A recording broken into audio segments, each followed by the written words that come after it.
హైదరాబాద్ లోనే the best gastroenterology hospital Ananya hospital Kukatpally. Appointment కై call చేయండి.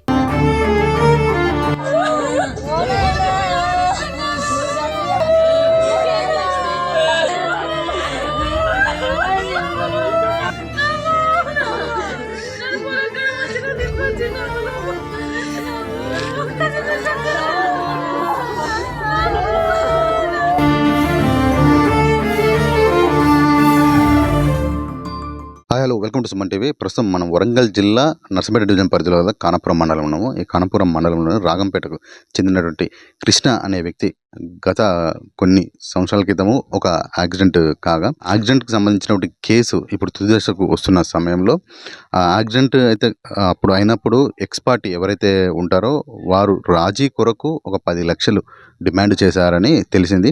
ఈ డిమాండ్ చేయంగా ఆ పైసలను ఇవ్వలేను అని చెప్పేసి తన ఆర్థిక పరిస్థితులు బాగాలేవని చెప్పేసి చెప్పినా కూడా వాళ్ళు ఆ 10 లక్షలు ఖచ్చితంగా ఇవ్వాలని డిమాండ్ చేసే క్రమంలోనే తను గత నెల 29వ తారీఖు రోజు సెల్ఫీ వీడియో తీసుకొని తను బలన్మరణించడం జరిగింది. ప్రస్తుతం అయితే మనం అతని ఇంటి దగ్గర ఉన్నాము. తన ఫ్యామిలీ బ్యాక్గ్రౌండ్ ఏంటిది, అసలు ఎలాంటి కారణాల వల్ల తను చనిపోవాల్సి వచ్చింది, అంటే నేనైతే ఇంతకుముందు చెప్పానో అవే కారణాలను ఎలాంటి కారణాల వల్ల తను చనిపోవాల్సి వచ్చింది, అలాంటి విషయాల గురించి వాళ్ళ కుటుంబ సభ్యులని వారి బంధువులని అడిగి తెలుసుకునే ప్రయత్నం చేద్దాం. మనతో పాటు కృష్ణ భార్య ఉన్నారు. మీ పేరు ఏం పేరమ్మా? నా పేరు స్వప్న. స్వప్న గారు, ఏం జరిగింది? అయితే మీ భర్త గత నెల 29వ తారీఖు రోజు సెల్ఫీ వీడియో తీసుకొని బలన్మరణం చెందాడు. అసలు ఎందుకు ఆ పని చేయాల్సి వచ్చింది? వాళ్ళు బెదిరించిండ్రు. ఆడికి తాళ్ళెక్కడానికి పోతే అన్నారట కదా, నీ భార్యను నువ్వు 10 లక్షలు ఇవాళ రాజీకి పడతానంటున్నావు కదా, నీ లక్షతోనే మేము వదులుకోలేము, 10 లక్షలు ఇస్తేనే మేము ఒప్పుకుంటాం, ఈ పైసలు తీసుకొని నీ దగ్గరికి రాము, నిన్నేం చెయ్యమన్నారు. అయితే 10 లక్షలు నేను ఇయ్యను అని అనుకున్నాం అనుకో, నీ భార్యను నీ పిల్లలను నైటే చంపుతాం, నువ్వు ఇలా పేషికి కూడా పోవద్దు, నైటే చంపుతాం నీ పేషిని పిల్లలను, వాళ్ళని చంపి నీ ఇంటి మీదకి వచ్చి నేను ఉంటా, నా పిల్లలను తీసుకొచ్చి నీ ఇంట్లో ఉంటా అని చెప్పిందట. ఎవరు అన్నారు అట్లా మాట? ఈ పేషి పోతాండు కదా. ఏ పేషి అంటే మీరు ఏదైతే పేషికి వెళ్ళారో ఏ యాక్సిడెంట్ అది చెప్పండి. మొత్తంలో ఏం యాక్సిడెంట్, ఏం జరిగింది, ఎట్లా జరిగింది, అసలు ఎందుకు వాళ్ళు వచ్చి ఎలాంటి పరిస్థితి వల్ల వాళ్ళు మీ దగ్గరకు వచ్చి పైసలు అడగడం జరిగింది? గత 4 సంవత్సరాల క్రితం యాక్సిడెంట్ అయింది. వీళ్ళు బండి మీద పోతాను, బండి పెట్రోల్ కొట్టించుకుందామని బండి మీద పోతా అంటే మసీదు కాడ ఆయనే వెనకమార్లు వచ్చి గుద్దిండు, వీళ్ళనే గుద్దిండు. వీళ్ళు అటు సైడ్ ఎగిరిపడ్డాడు.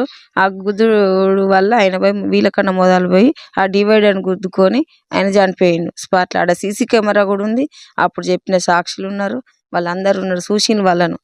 అది కేసు అయింది. ఇప్పుడు ఈ క్రమంలో ఎందుకు సూసైడ్ చేసుకోవాల్సి?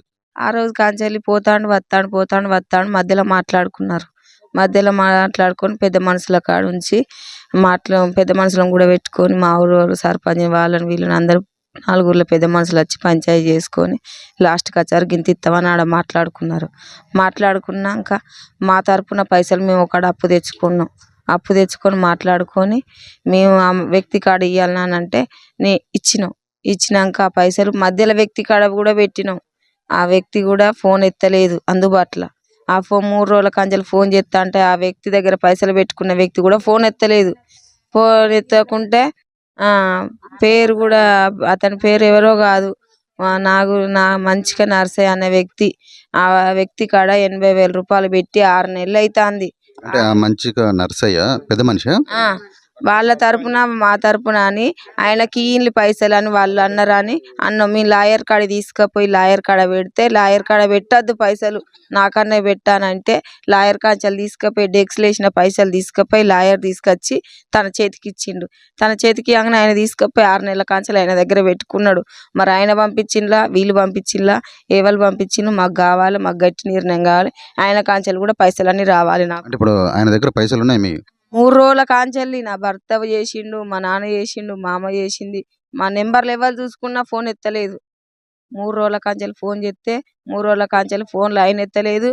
ఆ నెంబర్ చూసుకున్నా మరి ఎందుకు ఎత్తలేడని ఈయన భయపడ్డాడు. 6 నెలల కాంచెలు ఆయన దగ్గర పైసలు ఉన్నాయి, మరి ఆయన ఫోన్ ఎత్తలేడని ఆయన కాడ కూడా మరి ఎందుకు ఉంచుకుంటాను అని ఒక్క ఫోన్ చేసి నీ పైసలు ఏడిపోవు, ఇవాళ పేషి పోయేది, వాళ్ళు వీడికి వచ్చి తాళ్ళకి వచ్చి 6 వచ్చి నన్ను ఇట్లా బెదిరిస్తాన్లు, నా దగ్గర ఈ 10 లక్షలు ఇవ్వని వీళ్ళు డిమాండ్ చేస్తాన్లు. వాళ్ళ దగ్గర 10,00,000 ఏడదేను, నేను వీని దగ్గర 80,000 ఉన్నాయి, వీడు ఇత్తలేడు నా దగ్గర పైసలు, ఫోన్ చేస్తే ఎత్తుతలేడు, మరి ఈ పైసలు వస్తాయా రావా, ఆ పైసలు నేను ఏడదేను అని ఎవ్వలో చెప్పలే. తన ఎత్తు కొడుకులు ఉన్నారు, వాళ్ళ అన్న కొడుకులు, ఆ కొడుకులో చెప్పుకోలేదు. తను ఎంబటి నన్ను బండి మీద తీసుకుపోయిండు, నన్ను బండి మీద తీసుకుపోయి స్టేషన్ కాంచెలే పోయిండు. నాకు ఒక్క మచ్చడ ఆడికి వచ్చినప్పుడు దింపినప్పుడే కానీ ఎంబడి పోయేటప్పుడే కానీ నాకేం చెప్పలేదు. చెప్పుడు ఏమైనా వాళ్ళే సెల్ఫీ దిగుకుంటా నన్ను వచ్చిండ్రు, వాళ్ళ దగ్గరికి వచ్చిండ్రు, 6 వచ్చిండ్రు. నేను కళ్ళు పడతా అంటే 6 వచ్చిండ్రు. కళ్ళు లొట్టి వాళ్ళకి ఇచ్చి, మా తాళ్ళెక్కటోళ్ళు అడ్డకాడ వాళ్ళ కళ్ళు వేరేటోళ్ళకు అమ్ము అని వాళ్ళకు అడ్డే కళ్ళు లొట్టి ఇచ్చి, ఆ లొట్టి వాళ్ళ దగ్గర నుంచి వెళ్ళి వచ్చి దూరం పోయిందట ఒక తుప్ప సాటుకు. ఆ దూరం పోయి ఆ మాటి చుట్టూ గిరేసుకొని ఆ మనిషిని వాళ్ళ దగ్గర ఉన్న శీలలతోని పొడతామన్నారట. ఇవాళ పైసలు నువ్వు ఇయ్యకుంటే 10,00,000 ఆడ ఇత్తనాన్ని వాళ్ళకి ఇత్తనాన్ని ఒప్పుకొని వచ్చిండట. నేను ఆడ వాళ్ళకి ఇత్తనాన్ని ఒప్పుకొని వచ్చిన, నా ఇంట్లో చూస్తే పైసలు ఏం లేదు, నేను అప్పు తెచ్చి ఇల్లు కట్టుకున్నా, నేను అప్పేడ కట్టాను, వాడు ఫోన్ ఎత్తుతలేడు, వాని పైసలు వాని కాడ ఉన్నాయి, నేను ఈడ 10,00,000 ఏడదేను, వీళ్ళకి ఏడియ్యా, నన్ను చంపు, నా పిల్లలను చంపుతా అంటాను, రాత్రికే చంపుతానన్నాడు. అంటే ఇవన్నీ జరిగినప్పుడు మీతో చెప్పుకున్నాడు? చెప్పుకొనే చచ్చిపోయిండు, వాగ్దానం ఇచ్చే చచ్చిపోయిండు. సెల్ఫీ వీడియో తీసుకున్నాడు, వీడియోలో చెప్పిండు. మాకు చచ్చిపోయే ముందు కూడా ఈ వాగ్దానం గట్టి వాంగ్మూలం ఇచ్చిండు అందరికి. మా ఖానాపురం మండలం నుంచి వెళ్ళి కానిస్టేబుల్ వేన్లు వాళ్ళకి చెప్పిలేదు. చివరిగా మీతో ఏం మాట్లాడాడు? మీరు బతుకులే, నన్ను నేను చచ్చిపోతానా, వాళ్ళు మీ దగ్గర రారు, నన్ను నేనుంటే వాళ్ళ దగ్గరకు వచ్చి వాళ్ళ ముగ్గురు చంపుతాడన్న ఉద్దేశంతోనే వాళ్ళు వస్తారట ఇంటి మీదకి. వాళ్ళు వచ్చి ఇంట్లో ఉంటారట, నేను చంపుతారట.